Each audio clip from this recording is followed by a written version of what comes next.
जय गुरुदेव जय जय गुरुदेव।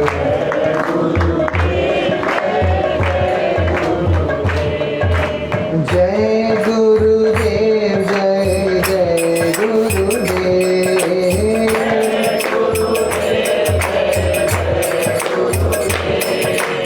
जय गुरुदेव जय जय गुरुदेव।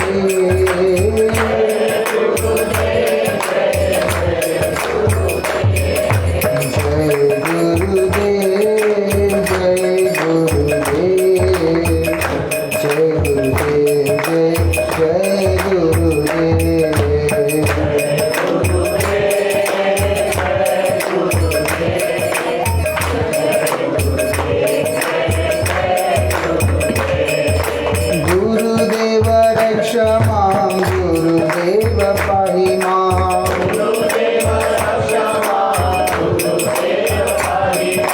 गुरुदेव रक्ष मां गुरुदेव पाहि मां।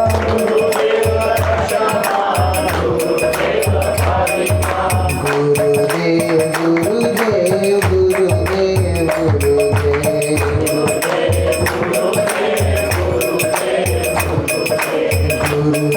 गुरुदेव गुरुदेव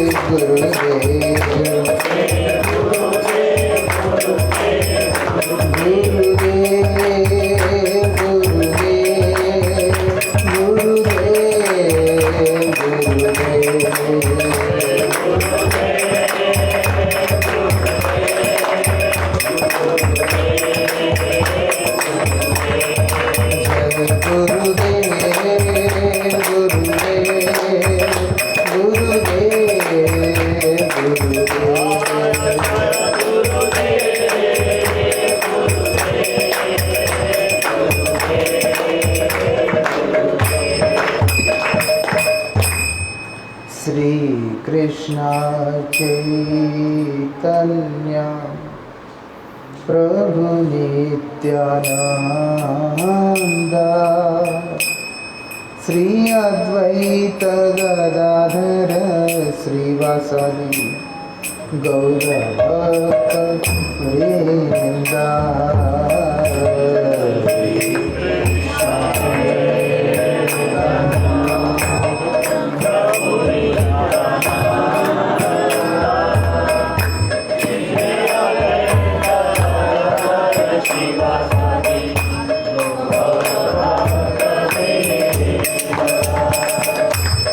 श्री कृष्ण चैतन्य प्रभु नित्यानंद श्री अद्वैत गदाधर श्रीवासदि गौर भक्त वृंद।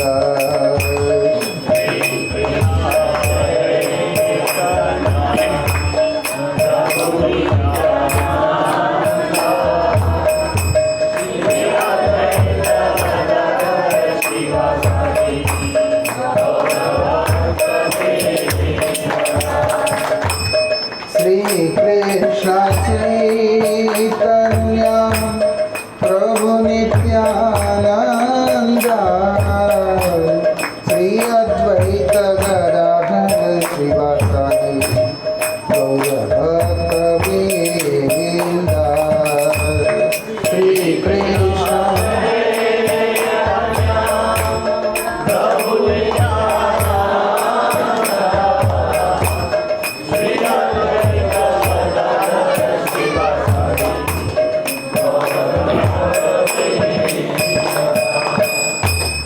श्री कृष्ण चैतन्य प्रभु नित्यानंद श्री अद्वैत गदाधर श्रीवासदि गौर भक्त वृंद।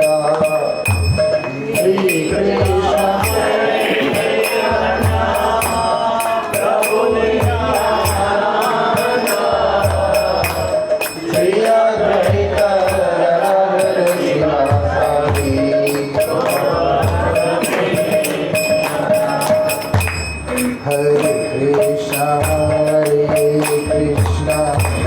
Krishna कृष्ण हरे हरे हरे राम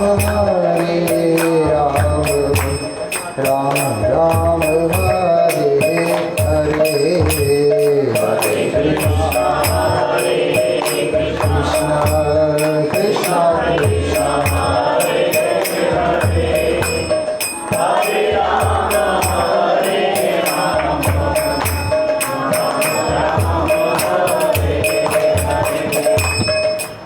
कृष्ण हरे कृष्ण कृष्ण कृष्ण हरे हरे हरे राम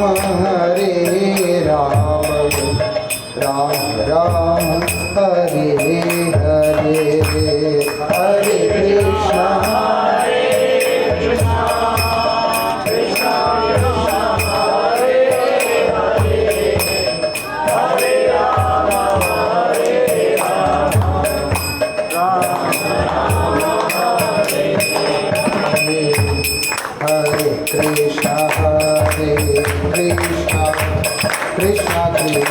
हरे हरे हरे राम राम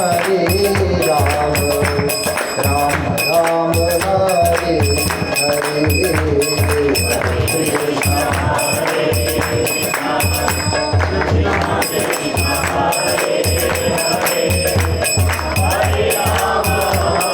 कृष्ण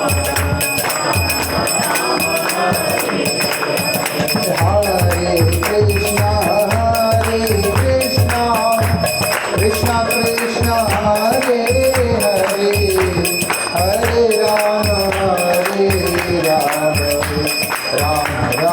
हरे राम राम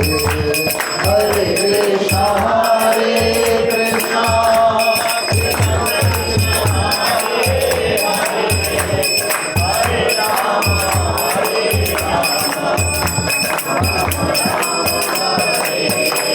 हरे हरे कृष्ण हरे कृष्ण कृष्ण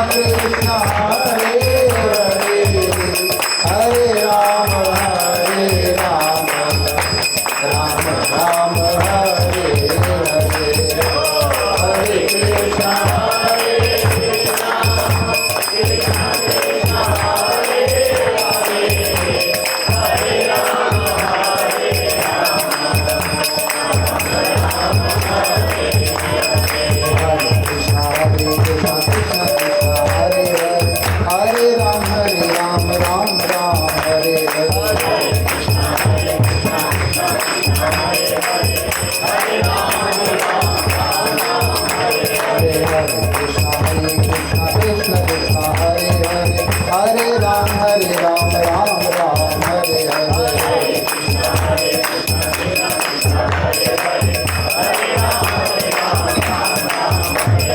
हरे हरे कृष्ण कृष्ण कृष्ण हरे हरे हरे राम राम हरे हरे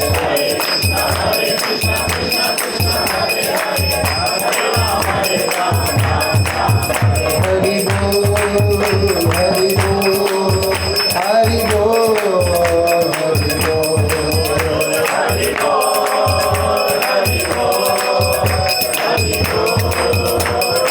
गौरा हरि बोल हरि बोल हरि बोल हरि बोल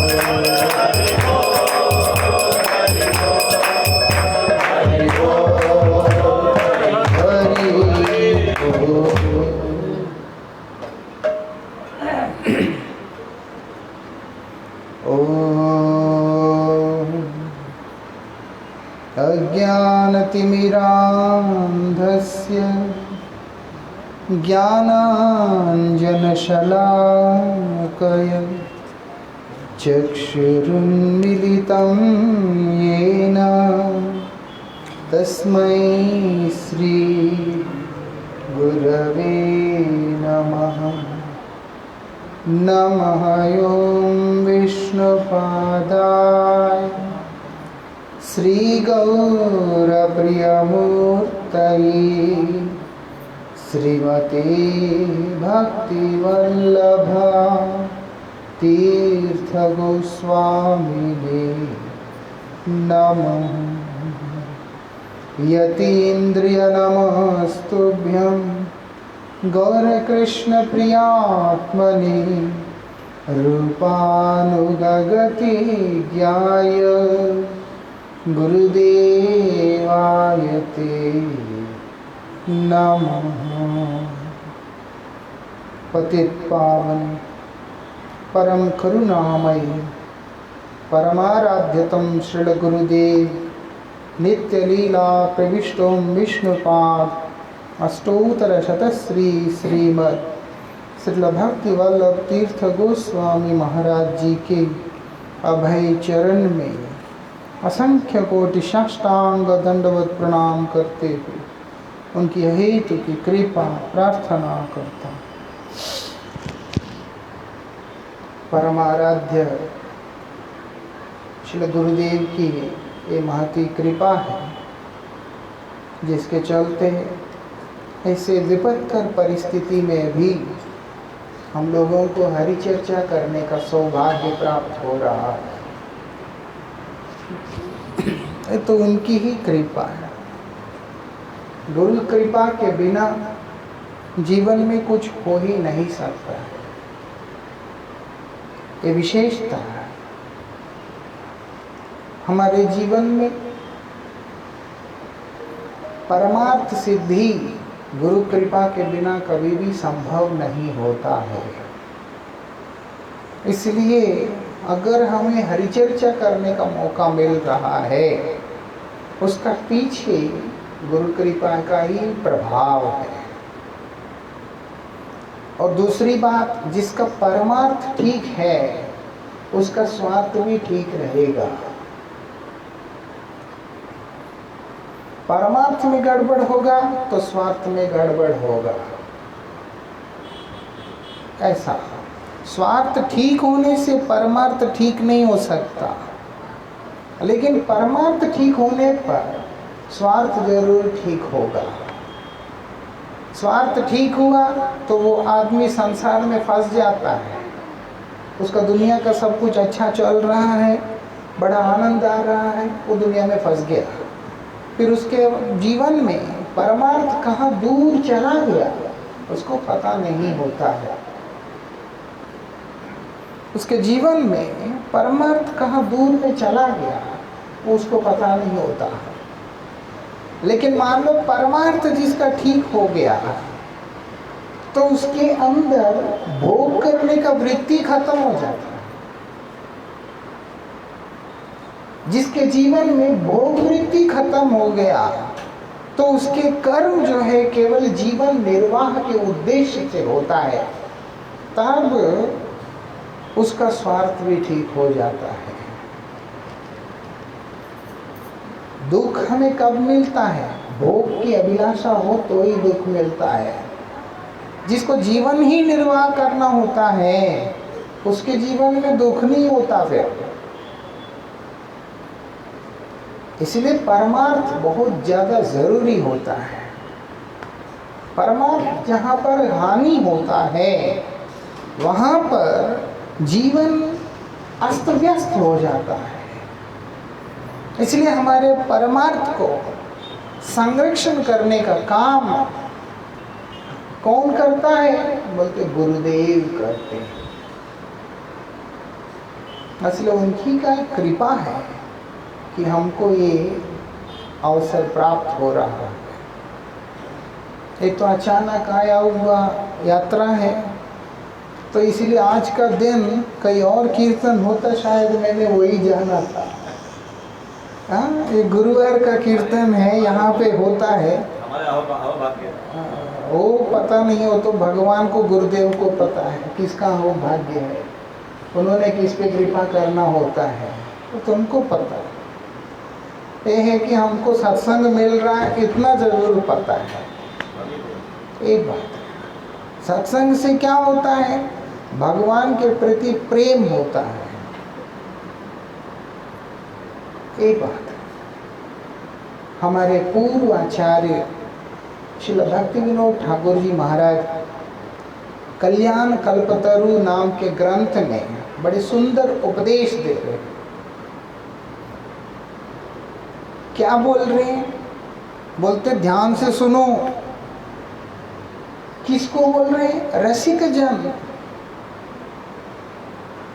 भक्ति हर एक के लिए नहीं है। भक्ति जो है हर एक के लिए नहीं है। जो जीवन का मूल्य को समझता है उसके लिए भक्ति है। जिसको जिंदगी का मूल्य ही नहीं पता उसके लिए भक्ति नहीं है। ये विशेषता है जो समझने वाला। इसीलिए यहाँ पर श्री भक्ति विनोद ठाकुर बतला रहे हैं कि कौन सुनना है। बोलते रसिक जन। रसिक कौन है? जो शुष्क ज्ञानी होते हैं वो। बोलते ना। रसिक कौन होते हैं? जो रसाकांक्षी है, आनंद का आकांक्षा रख के चलने वाले, उस अमृत को लूटने की इच्छा से प्रयासरत रहने वाले। मतलब जिस प्रकार से एक भ्रमर विभिन्न पुष्प के ऊपर जा जाकर जिस प्रकार से मकरंद को संग्रहित करके पान करता है, बोलते हैं ऐसे जो व्यक्तित्व है उनको रसिक बोला। वो लोग क्या? उनका आनंद अनुसंधान उनका मूल उद्देश्य होता है। उनका उद्देश्य भोग नहीं होता, आनंद का अनुसंधान कि क्या करने से उस आनंद को मैं अनुभव कर पाऊंगा। कौन सा आनंद? शाश्वत आनंद। जो लोग क्षणिक सुखों के पीछे भागने वाले होते हैं वो लोग रसिक नहीं हो सकते। रसिक वही है जो कि शाश्वत आनंद का अनुसंधान करता हुआ चले। इसीलिए बहुत महत्व रखता है। दुनिया का भोग थोड़ा बहुत जिन लोगों को चाहिए होता है, वो जिस प्रकार से सूकर एक विष्ठा के पीछे भ्रमण करता है बिल्कुल वैसा ही होता है। लेकिन जो आनंद का अनुसंधान करता है, उस मकरंद को पान करने के लिए जाता है, वो रसिक होता है। इसीलिए जो ऐसे रसिक हैं उनको ही बोला जा रहा है। सुनो है रसिक जन। क्या सुनना है? बोलते हैं कृष्ण गुण आगणन। आगणन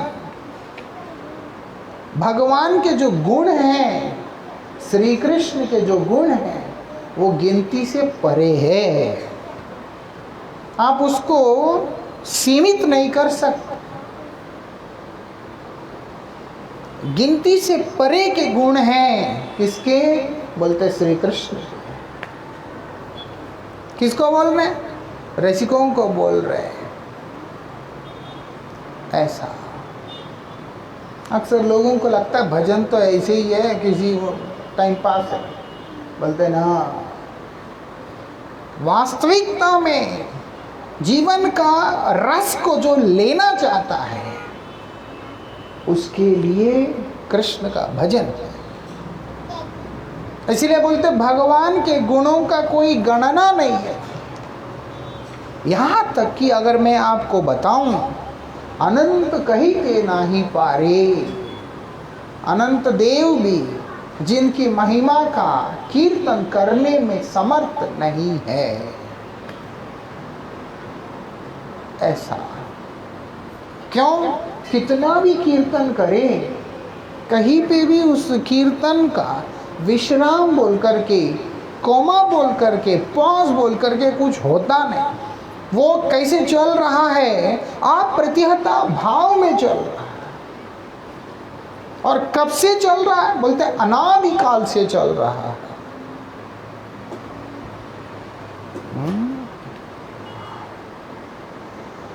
अब महामंत्र तो एक ही है, हम भी इस चीज को अनुभव कर सकते हैं। महामंत्र तो एक ही है, हरे कृष्ण कृष्ण कृष्ण हरे हरे, हरे राम राम राम हरे हरे। यही तो मंत्र है। कोई 10 साल से कर रहा है, कोई 20 साल से कर रहा है, कोई 40 साल से कर रहा है, कोई 50 साल से कर रहा है, करेगा। 64 माला कर रहे हैं। और लोग कई ऐसे बुजुर्ग भी देखा जो 128 भी करते हैं। अरे एक ही तो नाम है, कभी तो होगा करते करते करते करते आदमी बोर हो गया। नहीं होता है। क्यों? क्योंकि उपलब्धि का अभाव होने के कारण साधक को इस बात का ज्ञान पूर्णता नहीं होता। लेकिन वास्तविकता ये है, हर एक नाम इतना रसमय है, उसमें कहीं नीरसता का अनुभव नहीं होता है। जब साधक नामनिष्ठ होकर उस नाम को समर्पित होकर के करने लगता है तो उस नाम का रस को अनुभव करने लगता है। वो नाम रसिक होता है ऐसे। और वही नाम के लिए कुछ भी त्याग करने को तैयार हो जाता है। दृष्टांत में देखें हम तो हरिदास ठाकुर जी महाराज का इतिहास सामने आता है, जहाँ पर हरिदास ठाकुर को वो यवनों के जो राजा हैं वो क्या बोलते हैं कि अगर तुम इन काफिरों का नाम उच्चारण करना बंद ना करो तो हम तुम्हें 22 बाजार में मार मार कर तुम्हारा हत्या कर देंगे। हरिदास ठाकुर क्या कहते हैं? मार खाने को तैयार है, प्राण को त्यागने को तैयार है, लेकिन नाम को त्यागने को तैयार नहीं है। क्यों? क्योंकि नाम का जो रस है उसको वो आस्वादन कर रहे हैं।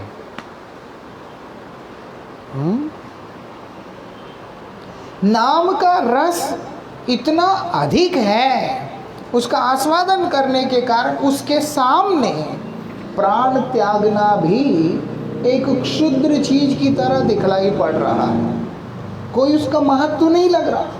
प्राणी तो छोड़ना है, छोड़ देंगे, आसान है प्राण छोड़ना। लेकिन नाम का रस आस्वादन करने वालों के लिए वो कठिन नहीं होता है। विशेषता श्रील भक्ति विनोद ठाकुर के अपनी ही एक कृति के अंदर, जहां पर नारद गोस्वामी जिस क्रम से भगवान के दिव्य नाम का कीर्तन को करते हुए यात्रा कर रहे हैं, उसके बारे में आता है। बोलते जिस समय ये भगवान का नाम का रस को पान करने में कौन डूबा हुआ है? अनंत देव डूबे हुए हैं।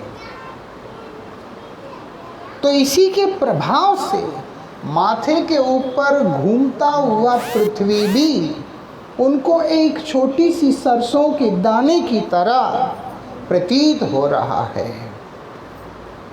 ऐसा ये विशेषता। क्यों? अरे नाम तो वही है, लेकिन जब आदमी उस नाम को ग्रहण करता है क्या होता है? उस नाम का रस की पूर्णता में डूबकर वो और आगे चला जाता है। आप देखोगे चैतन्य महाप्रभु ने अपने उपदेश के अंतर्गत इस बात की ओर इशारा करते हुए कहा, परम विजेते श्री कृष्ण संकीर्तनम, कृष्ण संकीर्तन की जय जयकार हो। क्यों ऐसा क्या हो जाता है? जब व्यक्ति कृष्ण संकीर्तन करता है, यही भगवान का नाम का उच्चारण करता है, क्या होता है? नाम का जो आनंद है वो वर्धित होता हुआ चला जाता है। जिस प्रकार से एक रसमयी फल का जब व्यक्ति वो चूसने लगता है, जैसे जैसे चूसता है उसके अंदर का रस जो है उसके मुख में आता रहता है। लेकिन ये प्राकृत जगत का जो फल होता है उसमें गुठली भी होता है, छिलका भी होगा, सब होगा। लेकिन जो भगवान का दिव्य नाम का जो फल, वो जो प्रेम का फल, उसमें ना छिलका होता है ना गुठली होता है। ऐसा कोई फल हो सकता है? हमारी कल्पना से परे है। वही भगवान का नाम की विशेषता है। श्री चैतन्य महाप्रभु ने लीला भी करके दिखाया।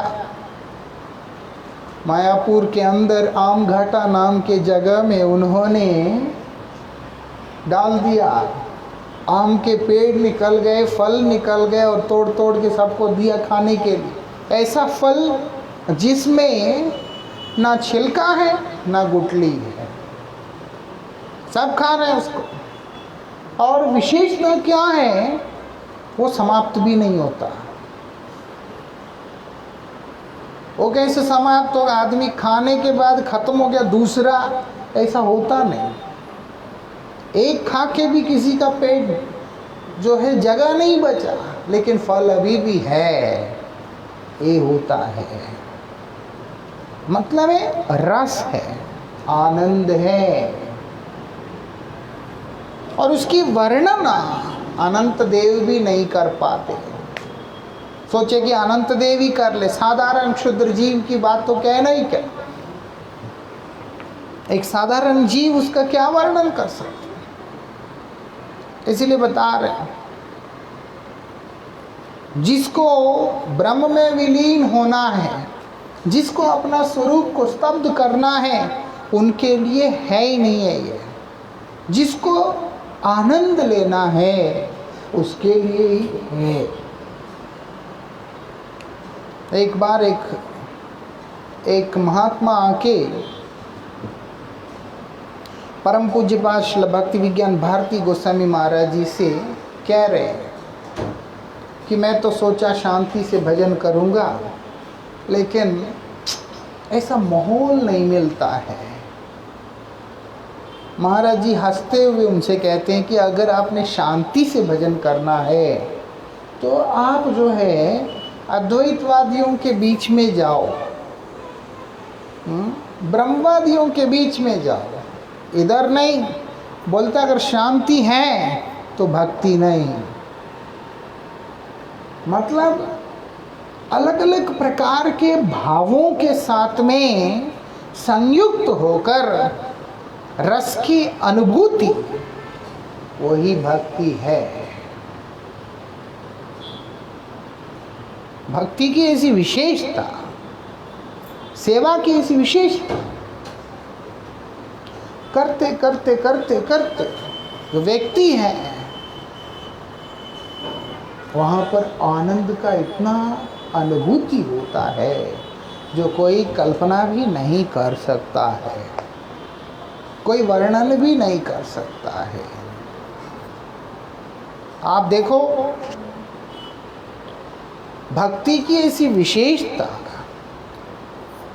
कि क्रोध भी भक्ति का अंग होता है, काम भी भक्ति का अंग होता है, लोभ भी भक्ति का अंग होता है, सब कुछ भक्ति का अंग होता है। कोई भी ऐसी चीज नहीं है जो कि भक्ति का हिस्से में नहीं आता है, सब कुछ भक्ति हो जाता है। क्या विशेषता है इस चीज का? लेकिन शाब्दिक रूप से कोई इसको वर्णन करना चाहे, बोलते हैं कि शब्द उसके लिए पर्याप्त नहीं होता है। इसलिए बोल दिया यहाँ पर कृष्ण के गुण जो है गिनती से परे है। आप गिन नहीं सकते कि इतना गुण है, अनंत भी जिसका वर्णन नहीं कर सकते हैं। कृष्ण जगतेर गुरु, जगत गुरु कौन है? कृष्ण है। इसलिए बोले कृष्णम वंदे जगत गुरुम, शास्त्र बोल रहे हैं। कृष्ण कौन? जगत गुरु है। इसीलिए जब जीव अपने कल्याण की आकांक्षा से कृष्ण के शरण में जाता है, कृष्ण ही स्वयं अपने आप को आश्रय जाति में विस्तार करते हुए गुरु रूप में मूर्ति रूप धारण करके हमारे सामने आते हैं। ये विशेषता है। ऐसा आया कौन है? वो भगवान है। किस रूप में आ रहे हैं? बोलते गुरु रूप में आया। इसीलिए भागवत में भगवान उद्धव को बोल रहे हैं आचार्य माम विजानीय। आचार्य कौन? गुरुदेव। उनको माम विजानीय, मेरा ही रूप जानना। मैं विषय विग्रह हूँ, वो आश्रय विग्रह है। लेकिन मैं कब आता हूँ? जब जीव अपने मंगलकांक्षी होता है, तब मैं आता हूँ। ये बात है। हम कपट करेंगे तो हमारे साथ कपट होगा। हम अगर समर्पित होंगे तो हमारे साथ कभी भी अन्याय नहीं होगा। परमाराध्य श्री गुरु महाराज जी इस बात को बहुत ही महत्व देते हुए इस बात को बताया। गुरु जी बोलते कि देखो, अगर तुम निष्कपट हो तो तुम्हारे साथ कभी भी धोखा नहीं हो सकता। निष्कपट साधक का कभी भी अमंगल नहीं हो सकता। क्यों? क्योंकि भगवान नहीं होने देते। जो कपट है वो तो बोल तो रहा है, लेकिन चाहता, उसकी जो चाहत के अंदर शुद्धता का अभाव होने के कारण उसके साथ में अनर्थ जरूर होता है। फिर उसको कैसे मिलते हैं? या तो संस्था को बढ़ावा देने वाले, या फिर अपने समाज को बढ़ाने वाले, या फिर अर्थाकांक्षी या प्रतिष्ठाकामी, या फिर लोभी। इस तरह का व्यक्ति उनके जीवन का नाविक बनते हैं। ऐसा आप बोलते जाओ एकादशी व्रत करना पड़ता है, एकादशी करने से तुम्हारा मंगल होगा, फायदा होगा। वो एकादशी कर नहीं सकता, कपटी है। तो उसको ऐसे ही आदमी मिलता जो कहता है कि एकादशी नहीं करने से भी चल जाता है। चलो, भजन करने की इच्छा तो होता है, लेकिन चाय कॉफ़ी छोड़ना मुश्किल है। हाँ, क्या करें? उसको मिल जाते हैं ऐसे। कोई नहीं, खाने पीने से भजन से क्या लेना देना, चाय कॉफ़ी पी लो, कोई बात नहीं। ऐसा कहने का तात्पर्य है, जैसे व्यक्ति का दृष्टि, जैसे व्यक्ति की विचारधारा, उसी के अनुरूप उसके जीवन का नाविक उसको मिलते हैं, मतलब गुरु मिलते हैं। लेकिन वास्तविकता में जो निष्कपट होकर अपने आत्म कल्याण की आकांक्षा से साधन में कोई भी व्यक्ति प्रवेश करता है, तो कृष्णम वंदे जगत गुरुम, कृष्ण ही उसके सामने गुरु रूप में आते हैं। ये विशेषता है। इसी ने बोल दिया आचार्य माम विजानीय, गुरु को मेरा रूप समझो। वो तो मैं हूँ जो तुम्हारे सामने आया हूँ। इसीलिए श्री विश्वनाथ चक्रवर्ती ठाकुर ने भी अपने कीर्तन में, अपनी गुरुवंदना में इस बात को विशेष रूप से उल्लेख करते हुए कहा, साक्षात हरित्वेन समस्त शास्त्रैः।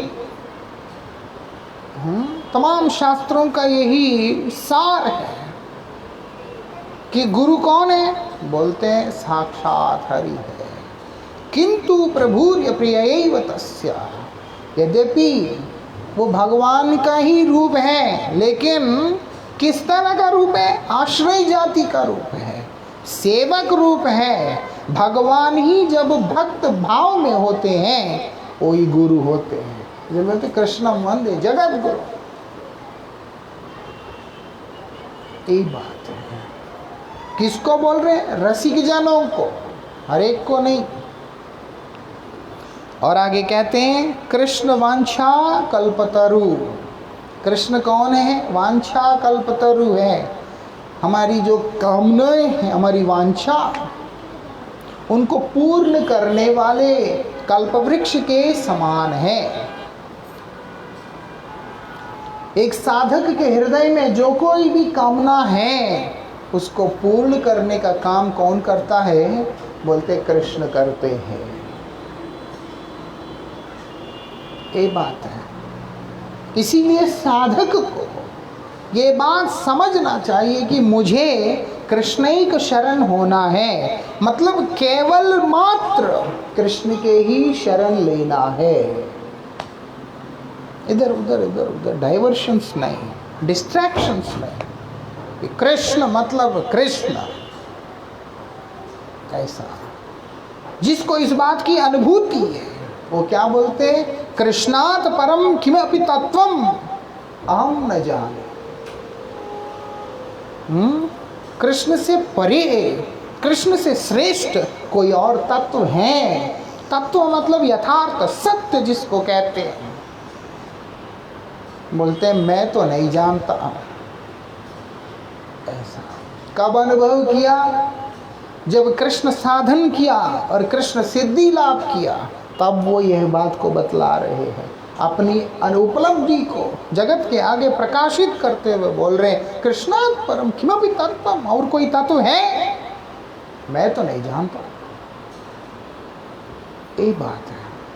कृष्ण सर्वोपरि है, इसलिए बोलते हैं वांछा कल्पतरु है। किसी भी प्रकार की वांछा, यह वांछा वो भी सिद्ध करते हैं, परमार्थ की वांछा वो भी सिद्ध करते हैं, क्योंकि वो कृष्ण है, वो सर्वसमर्थ है। ऐसा क्या बोल रहे हैं यहाँ पर? नाविक से भव पारावारे। कौन है वो नाविक है, मतलब ये भव सागर में डूबा हुआ जीव को इस सागर से किनारा लगाने वाला जो नाविक है वो कौन है? कृष्ण है। क्योंकि भवसागर में जो कोई भी आता है वो इसमें डूब ही जाता है।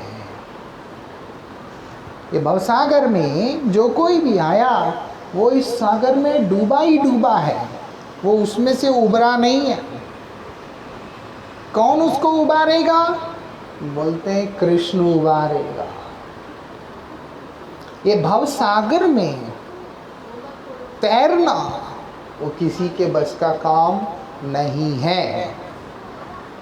केवल कृष्ण ही इस भवसागर से जीव का त्राण कर सकता है। इसलिए यहाँ ये बात बता रहे हैं। भवसागर क्या है? ये संसार सागर, ये संसार चक्र, काल चक्र, जहाँ पर जन्म मृत्यु जरा व्याधि आदि है, और जितने भी शरीर के अंदर के परिवर्तन स्थितियां हैं, ये सब कुछ जिसको नियंत्रित करते हुए यहाँ इस घेरे के बीच में फंसा हुआ जीव को उबार कर ऊपर ले जा सकता है, वो केवल और केवल भगवान के अतिरिक्त कोई और नहीं हो सकता है। बोल दिया आब्रह्म भुवनार लोका पुनरावृत्ति नो अर्जुन। उसका पुनरावृत्ति है, रिसाइकलिंग है। किसका? ब्रह्मलोक तक का। कोई भी ऐसा इसके बीच का लोक नहीं है जिसकी पुनरावृत्ति नहीं है। तो इसीलिए किसी भी लोक में हम लोग पहुंचते हैं, वो हमारा स्थायित्व वहाँ पर नहीं हो सकता है। हमारा वहाँ पर स्थायित्व नहीं हो सकता, वापस आना ही पड़ेगा। इस चक्र से कौन हमें उबारता है? और बोलते कृष्ण उबारते हैं। इसीलिए बोल दिया पारावारे, ये भव सागर में डूबा हुआ जीव को किनारा लगाने वाला जो नाविक है, नौका चलाने वाला, वो भगवान ही है और कोई भी नहीं है। ये बात आगे क्या बोलते हैं? हृदय पीड़ित यार कृष्ण चिकित्सकतार, भवरोगे नाशिते चतुर। क्या बोल रहे हैं कि कृष्ण कौन है? चतुर है, मतलब निपुण है, विशेषज्ञ, स्पेशलिस्ट है। किसमें? वो बोलते भवरोगे नाशिते, ये जो संसार रूपी रोग जिसको पकड़ लिया है, उसका रोग का नाश करने के अविशेषज्ञ कृष्ण है। ऐसा और कोई नहीं है। इतिहास इस बात का प्रमाण है। ब्रह्मा, वरुण, इंद्र, रुद्र, मरुत आदि जितने भी हैं, उनमें से कोई भी यह नहीं कर सकता है। अगर कोई उनका आश्रय लेता है, स्वतंत्र ईश्वर भाव से ना लेकर भक्त भाव से अगर कोई उनका आश्रय लेता है, गुरु भाव से अगर कोई उनका आश्रय लेता है, तो वो उस आश्रित जीव को हरिपाद पद्म में समर्पित करके उसका उद्धार का रास्ता खोल देते हैं। इसलिए अब जब ब्रह्मा जी का कोई शरण में जाएगा, मान लो ब्रह्मा का तो कोई पूजा करता ही नहीं, अगर कोई ब्रह्मा के शरण में गया इस भाव से कि आप जो है मेरे गुरुदेव है, मुझ पर कृपा करें, मैं आपकी आराधना करता हूं, जिससे आपका कृपा मुझ पर हो, आप मेरे गुरु हैं, तो ब्रह्मा उसको कृष्ण के शरण में लेकर के आते हैं। लेकिन वो भवसागर से किनारा नहीं लगा सकते हैं, कृष्ण के शरण में लाते हैं और कृष्ण कृपा करके उसको भवसागर से किनारा लगा देते हैं। ऐसा। और अगर भगवान इच्छा करते हैं ये सम्मान उनको देना, तो फिर उनका कृपा से भी जीव किनारा लग जाता है। लेकिन किसी भी अवस्था में भगवान का नाम और भगवान का कृपा का संयुक्तता आवश्यक है। समझ में आता है? ज़्यादा क्लिष्ट तो नहीं है, थोड़ा है। अच्छा,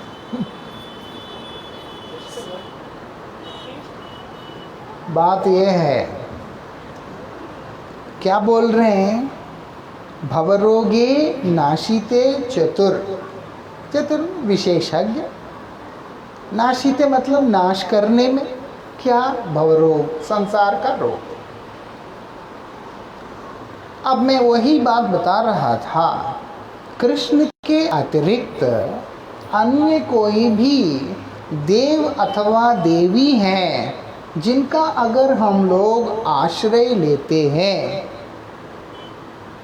इस भाव से कि ये स्वतंत्र प्रभु हैं, ठीक है, स्वतंत्र प्रभु हैं, ये सोच के आश्रय लेते हैं, तो उनका जो कृपा है वो भी हमको ये भवरोग से मुक्त नहीं कर सकता है। लेकिन अगर वही हम देवगणों का आश्रय गुरु भाव से लेते हैं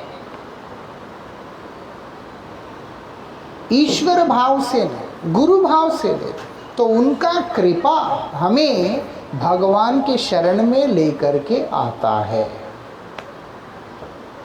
और भगवान की कृपा हमारा उद्धार करता है। ये बात है। शिव का आश्रय जिसने लिया, ये सोचकर कि आप मेरे गुरुदेव हैं, मेरा आपके प्रति गुरु भाव है, शिव जी का कृपा से वो व्यक्ति भगवान के शरण में आता है। माता का जो कोई भी शरण ग्रहण करता है इस भाव से कि आप मेरी गुरु हैं, तो माता का कृपा से वो भगवान के शरण में आता है। यहां तक भी कोई शनि के पास भी जाता है कि आप मेरे गुरु हैं, मुझे कृपा करें, मेरा मंगल करें, तो वो भी उस जीव को भगवान के सेवा में नियुक्त करने के लिए बाध्य हो जाते हैं। ये विशेषता है। क्यों? क्योंकि देवताओं को पता है कि कृष्ण भक्ति के बिना, कृष्ण कृपा के बिना इस संसार से पार होने का कोई विकल्प नहीं है। इसीलिए हमारे आचार्य बोलते हैं, कृष्ण भक्ति आचेजार सर्वदेव बंधुतार। जिसके अंदर भगवान के प्रति एकांतिक भक्ति है, सारे देवता उसके अनुकूल हो जाते हैं, उनके अपने हो जाते हैं। उसको अलग अलग से एक एक को खुश करना नहीं पड़ता। ऐसा क्यों? उनको मालूम है। इसलिए यहां पर क्या बताया? हृदय पीड़ितया, जिसका हृदय का बीमारी है, कृष्ण चिकित्सकता। हृदय में जिसकी बीमारी है, हृदय में क्या बीमारी है? हृदय का पीड़ा क्या है मालूम है किसी को? हृदय का पीड़ा होता है काम। काम ऐसी चीज है, बड़ा भयंकर होता है। काम के जो तरंगों के अंदर गोते खाता हुआ जीव बड़ी दयनीय स्थिति को अनुभव करने लगता है। और काम जहां है वहां क्रोध भी है, लोभ भी है, मोह भी है, मात्सर्य भी, सब कुछ है। इसलिए कहने के लिए काम है, वो मूल बीमारी है, लेकिन उसके साथ जुड़ा हुआ ये सारी बीमारियां फैला हुआ, जिसके चलते क्या जल रहा है? हृदय जल रहा है। कैसे चल रहा है? वो बोलते तुषान ले या ज्वल। जैसे भुस्से को रख कर आग लगा देने पर किस प्रकार से भुस्सा धीरे धीरे करके दुख दुख दुख दुख करके जलता है। बड़ा तेज आग नहीं आता जैसे लकड़ी जलाने से आता है, धुआं की तरह उड़ता है उसमें से, लेकिन अंदर अंदर से जलकर वो सब खाक हो जाता है। एक समय आने के बाद राख ही बचता है और कुछ अवशेष नहीं रहता। बाहर से दिखता नहीं है, अंदर से ये हृदय जल रहा होता है। वो बड़ा भयंकर है। इसलिए बोलते हैं वो जो बीमारी है उसका इलाज कौन करेगा? बोलते कृष्ण चिकित्सकता। यही बात है। इसीलिए बोल दिया। वो बोलते हैं विषय वासनानले मोर हिया सदा ज्वले रवितप्त मरुभूमि समा। बोलते ये जो हृदय कैसे जल रहा है, श्रील भक्ति विनोद ठाकुर बोल रहे हैं विषय रूपी वासना के अनल में, विषय क्या है? शब्द, स्पर्श, रूप, रस, गंध, उसकी जो चाहत के अग्नि में हृदय जल रहा है, वही हृदय की वास्तविकता में पीड़ा, और कोई पीड़ा नहीं है। अगर विषयों के प्रति वासना का अभाव है, जहाँ है वहाँ पर काम है नहीं। भगवत गीता में भगवान बोल रहे हैं, ध्यायतो विषयान पुंसा संघस्तेषोपजायते, संगात संजायते काम। यहाँ पर यही बोल रहे हैं, ध्यायतो विषयान पुंसा मतलब विषय वासनानले। जब विषयों का व्यक्ति ध्यान करता है, मतलब विषयों के प्रति अपनी वासना को प्रबल करता है। शब्द चाहिए, स्पर्श चाहिए, रूप चाहिए, रस चाहिए, सब चाहिए, है ना। वो जो वासना है वही ध्यान है। वो आग बन जाता है, बनकर हृदय को जलाना शुरू करता। और जलता हुआ हृदय किस प्रकार से दिख रहा है? हमारे आचार्य कहते हैं, रवितप्त मरुभूमि समा। मरुभूमि, बंजर भूमि, रेगिस्तान की भूमि जिस प्रकार से सूर्य के ताप के द्वारा तपित हो रहा है, उस तरह से मेरा हृदय जल रहा है। ऐसा शांत कौन करेगा? बोलते हैं, कर्ण रंध्र पथ दिया हृदय माझी प्रवेशिया, वरिषाय सुधा अनुपम। कौन? कृष्ण नाम। कृष्ण नाम क्या करता है? कर्ण कुहरों के माध्यम से, कर्ण के छिद्र के माध्यम से हृदय में जाकर वहां पर अपने कृपा रूपी अमृत का वर्षा हृदय के ऊपर कर देता है। ऐसे करके उससे क्या है? ये जो तप्त जीवन है वो शीतल हो जाता है। ऐसा गोपियां भी बोल रही है, कई सारे अर्थ हैं लेकिन एक ये भी है, आपके विरह में जो हम लोग दग्ध हो रही हैं उसका उपशमन का एकमात्र उपाय है तव कथामृतम। ऐसा क्योंकि हमारा जीवन जल रहा है। जीवन कैसे जलता है? बोलते हृदय जल रहा है। जो हृदय जो जल रहा है आपके विरह में, उसको शांत करने का अगर कोई प्रक्रिया है वो है आपके दिव्य कथा, आपका दिव्य नाम, और कुछ है ही नहीं। इसलिए बोल रहे हृदय पीड़ित जार कृष्ण चिकित्सकतार। जिसका हृदय जल रहा है वो कुछ भी प्राप्त करेगा, उसका हृदय कभी भी शांत नहीं हो सकता। उसको शांत करना है तो उसका एकमात्र उपाय है, वो क्या है? बोलते हैं कृष्ण ही है, कृष्ण नाम है और कुछ नहीं। क्यों? क्योंकि बोलते हैं कृष्ण जो है ये भवरोग को नाश करने में चतुर है। वो बहुत चतुर है, बहुत विशेषज्ञ। कृष्ण बहिर्मुख जने प्रेमामृत वितरणे क्रमेलय निज अंतःपुर। कृष्ण के जो बहिर्मुख जन हैं, मतलब जो भगवान को नहीं चाहते हैं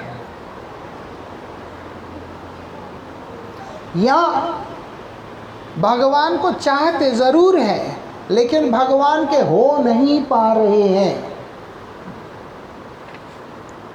एक चाहता नहीं, दूसरा जो है उसका प्रयास जो है पर्याप्त नहीं होता। एक में चाहत नहीं, एक के प्रयास पर्याप्त नहीं। तो इसलिए भगवान बोलते हैं जिसका प्रयास पर्याप्त नहीं है उसके ऊपर मैं कृपा करके उसको आगे लेके चलता हूं।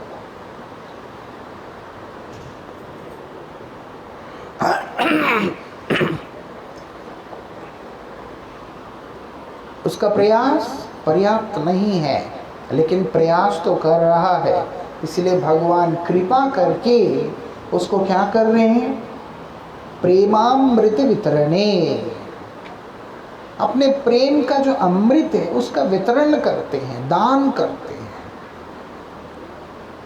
कि लो, क्योंकि वो आज बहिर्मुख है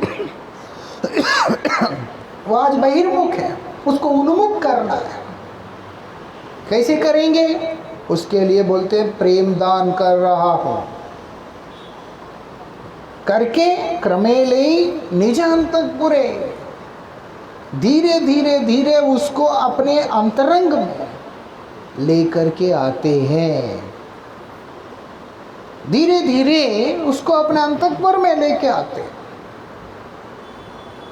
यही विशेषता है उनके अंतःपुर में। क्या है उनका अंतःपुर, मतलब है विरजा के उस पार, परव्योम के उस पार, जहां पर जीव का पतन नहीं है। मतलब एक ऐसी अवस्था में लेके आते हैं पतन से रहित अवस्था। नहीं है तो पतित हो जाता है जीव। अगर भगवान कृपा करके उसको अपने शरण में नहीं लिया तो जीव का पतन सुनिश्चित होता है। इस कारण से भगवान बोल रहे हैं जिसकी इच्छा है मेरे शरण में आने के, ऐसे तो सारे ही बहिर्मुख हैं, सभी जीव बहिर्मुख हैं, उन्मुख कौन? ऐसा सारे जीव बहिर्मुख ही होते हैं। उन्मुख कैसे होगा? साधु शास्त्र कृपा है, साधु कृपा से, शास्त्र कृपा से वो उन्मुख होगा। किसका उन्मुख होगा? कृष्णोन्मुख होगा। इसलिए यहां पर जब बोल रहे हैं कृष्ण जो है बहिर्मुख जन को साधु रूप से, शास्त्र रूप से, गुरु रूप से कृपा करके अपने ओर उन्मुख करते हैं। कितना कृपालु है, करके क्या करते हैं? प्रेम का वितरण करते हैं। क्योंकि प्रेम जो है भक्त के माध्यम से ही वितरित होगा। भक्तों ने उस प्रेम को जहां पर वितरण किया, उस भक्तों के द्वारा वितरण किया गया प्रेम को संग्रहित करके जो प्रकाशित किया गया है वही श्रीमद् भागवत जी का रूप में परिणित हुआ है। इसलिए भागवत जी को परमहंस संहिता बोल के संबोधन किया जाता है। परमहंसों के द्वारा संकलित जो उपदेश है वही भागवत है। उसमें क्या है? केवल भगवत संबंधी ज्ञान नहीं है, भक्तों के हृदय के उद्गत जो भाव के साथ मिश्रित ज्ञान है, इसीलिए वो पूर्ण विज्ञान है। ये विशेषता है। यहाँ बोले कृष्ण बहिर्मुख जने प्रेमामृत वितरणे।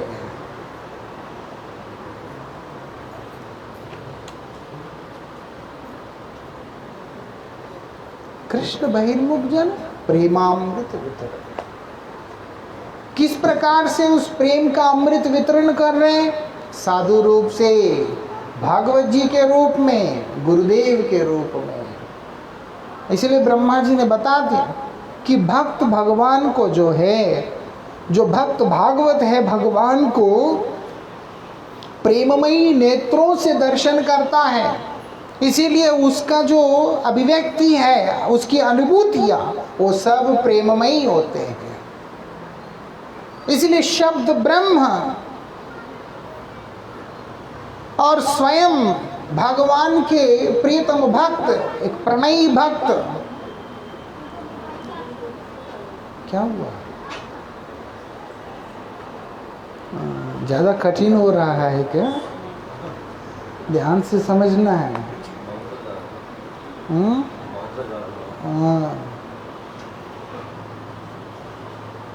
क्रिकेट खेलना कम करेंगे तो सब समझ में आएगा, नहीं तो बाउंसर ही जाएगा। फिर ध्यान देना है।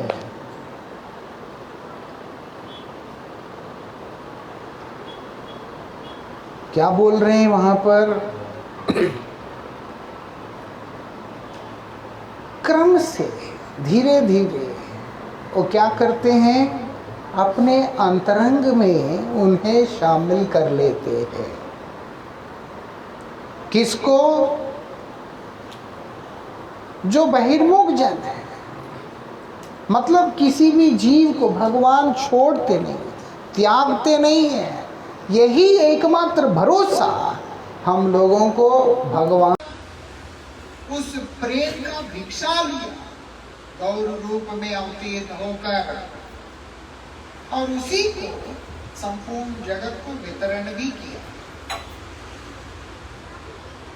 उनके पास होता तो उनको महाप्रभु का रूप नहीं लेना पड़ता।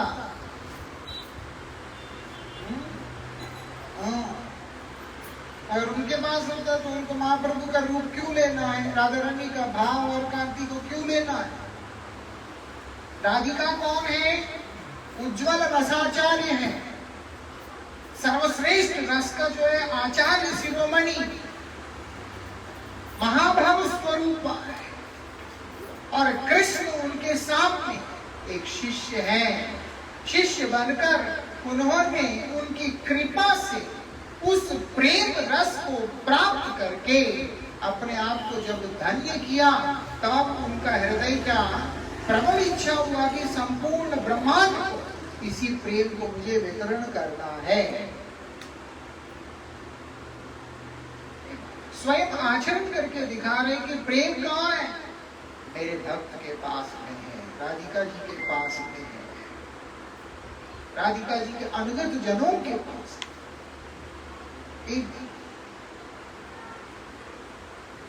आगे क्या बोलते हैं?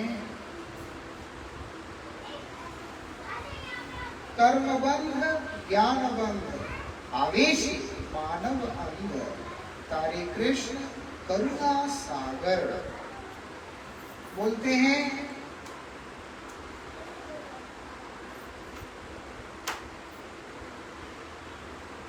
कर्म के बंधन, ज्ञान आदि के बंधन, इनके द्वारा व्यक्ति क्या हो गया? अंधा हो गया। कर्म भी अंधा बना देता है व्यक्ति को, ज्ञान भी अंधा बना देता है व्यक्ति को। और इन कर्म और ज्ञान आदि के पीछे लगकर मनुष्य क्या हो गया? उसके आवेश में अंधा हो गया, उसको और कुछ दिखता नहीं। इसलिए कर्म प्रधान जीव जो होते हैं भगवान को नहीं समझते। ज्ञान मार्ग पे चलने वाले लोग, ब्रह्मवादी आदि जो व्यक्ति है, भगवान को नहीं समझते। ऐसे वो बोलते हैं, लेकिन भगवान उनके ऊपर परम दया के सागर है। भगवान कौन है? वो दया के सागर है। वो क्या करते हैं? पाद पद्म मधु दिया अंध भाव बुझाइया। वो अपने श्री चरणों का, अपने पाद पद्म का अमृत दान करके उनके जो अंध भाव है, ये जो कर्म का बंधन और उसके बाद ज्ञान आदि का जो बंधन है, जिससे जीव ने अपने आप को उलझ के रखा, वो सब तोड़ देते हैं। वो सब भगवान कृपा करके छेदन करके तोड़ देते हैं। वो रखने नहीं दे। बोला ना, ये सब नहीं चाहिए। हमारे हृदय के जितने भी व्यसंग हैं, हमारे हृदय के जितनी भी मलिनताएं हैं, वो सब भगवान स्वयं तोड़ देते हैं। चरणे करेन अनुचर, क्या करते हैं तोड़कर? वो अपने चरणों का अनुचर बना देते हैं। अब इतना प्यार करेंगे, इतना कृपा करेंगे, जिस जीव को इसका अनुभूति हो, समझ हो, वो व्यक्ति गोविंद को छोड़ करके रह कैसे सकता है?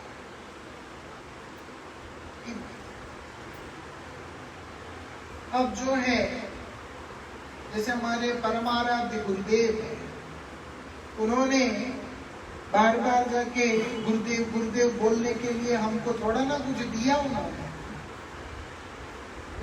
वो तो नेता लोगों का काम होता है, पैसा दे के नारेबाजी कराना, जय जयकार कराना।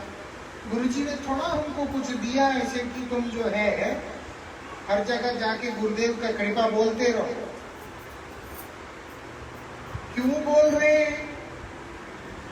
जो दिया है वो आंतरिक है, जो परमात्मा है, वो जब हमारे जीवन में उपलब्धि में आता है तो मालूम पड़ता है कि उनके कृपा के बिना तो कुछ है ही नहीं है। उनके कृपा के बिना तो कुछ है ही। साधन करते करते ये उपलब्धि में आता है। ऐसा कृष्ण का भी कृपा ऐसा ही होता है। जब कृष्ण जीव के ऊपर कृपा करते हैं और जीव को कृष्ण कृपा का अनुभूति होता है, कृष्ण के दास हुए बिना जीव नहीं रह सकता है। कृष्ण दास हुए बिना जीव रह ही नहीं सकता। इसलिए बोलते हैं वो क्या करते हैं, हमारे बंधनों को जब काटते हैं, बंधन से मुक्त होकर के जीव अपने आप को देखता है, तो उसको समझ में आता है कि प्रभु की ऐसी कृपा मेरे ऊपर। ऐसा। और वो क्या करता है, कृष्ण शरण में चला जाता है, उसका जीवन कृष्ण ही की शरण हो जाता है। उसको और कुछ दिखता नहीं कि मेरा सर्वस्व मेरे गोविंद, मानवी राघवी, जो इच्छा जो मर्जी कर लो मेरे साथ, मैं आपके चरणों को छोड़कर कभी भी आपसे दूर नहीं जा सकता। ऐसा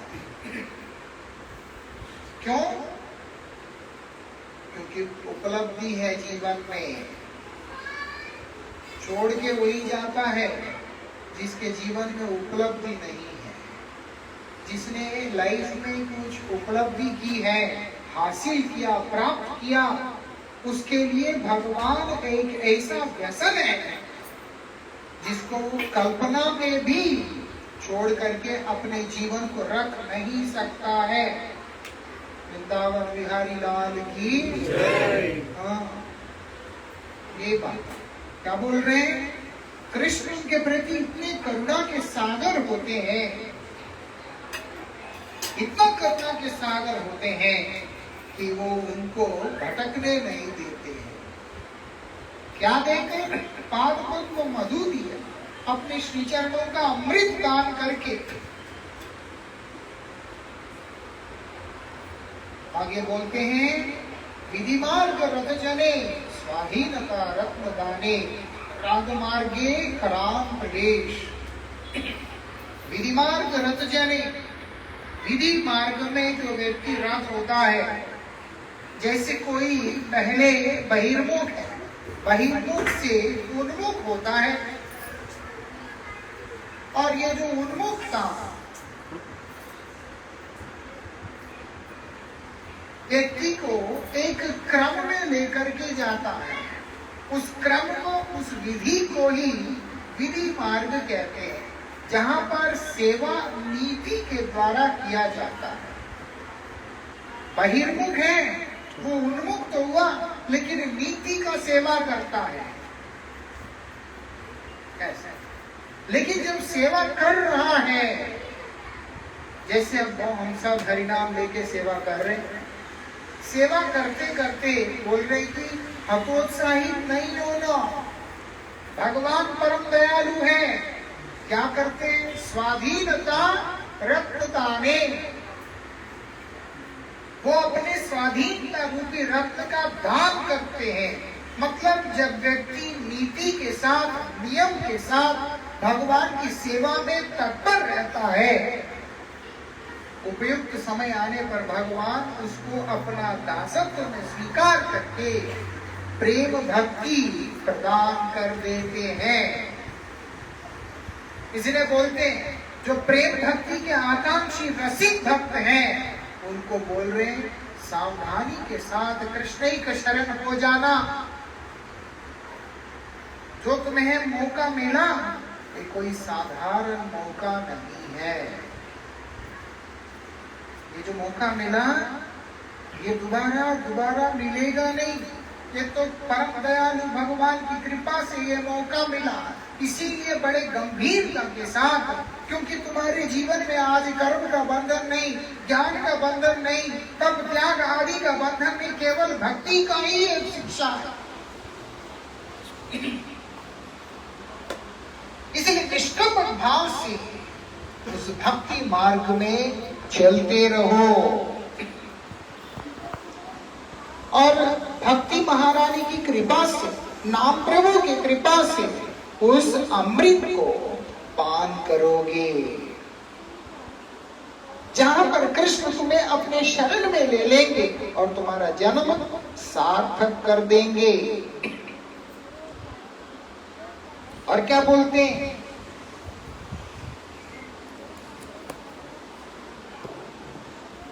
इस राग मार्ग का आश्रय ग्रहण करने के बाद पहले बहिर्मुख, बहिर्मुख से उन्मुख, उन्मुख से विधि मार्ग, विधि मार्ग से राग मार्ग, राग मार्ग का आश्रय लेने के बाद जीव भगवान श्री कृष्ण का उस उन्नत उज्जवल रस का शरणागत होकर, आश्रय लेकर कृष्ण प्रेम के रस में ओतप्रोत होने लगता है। यही विशेषता है। प्रेमामृत वारी धारा सदा पान रत तारा, कृष्ण तहादेर बंधु। बोलते हैं जो भक्त निरंतर प्रेमामृत वारी धारा, वारी मतलब पानी, जल, प्रवाहित पदार्थ, इसलिए प्रेम रूपी अमृत का जो तरल पदार्थ है, उसकी जो धारा, तरल वस्तु है, प्रवाहित वस्तु, लिक्विड फॉर्म जो है, विकलित स्वरूप उस प्रेमामृत, उसका जो प्रवाह है, उसको सब समय के लिए पान कर रहे होते हैं। कौन? उनके भक्त। वो बोलते कृष्ण तहादेर बंधु पति, कृष्ण उन्हीं लोगों का बंधु है, उन्हीं लोगों का पति है, उन्हीं लोगों का सब कुछ है। इसलिए रसिकों को बोल रहे हैं तुमने क्या करना है, उस प्रेमामृत को पान करने के लिए साधन करना है। समझ में आया? किस लिए हरि कथा सुनना है? उस प्रेम रूपी अमृत को पान करने के लिए, दिन काटने के लिए नहीं। उस प्रेम रूपी अमृत को पान करने के लिए हमें हरि कथा श्रवण करना होगा कि मुझे कृष्ण प्रेम प्राप्त हो, श्रीमती राधिका जी का दासत्व प्राप्त हो, उनका सेवा प्राप्त हो। इस उद्देश्य से हम लोगों को हरि कथा श्रवण करना होगा। आगे क्या बोलते हैं, से सब ब्रजजन सुकल्याणेर निकेत, दीनहीन विनोदेर गति। बोलते हैं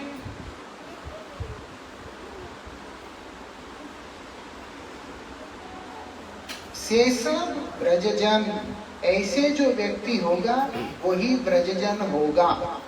ये याद रखना, ब्रज में जाके रहने से व्रजजन नहीं होते। कैसे व्रजजन होंगे? जिसके अंदर ये प्रेममयी भक्ति और सेवा की आकांक्षा है, वो व्यक्ति व्रजजन होगा।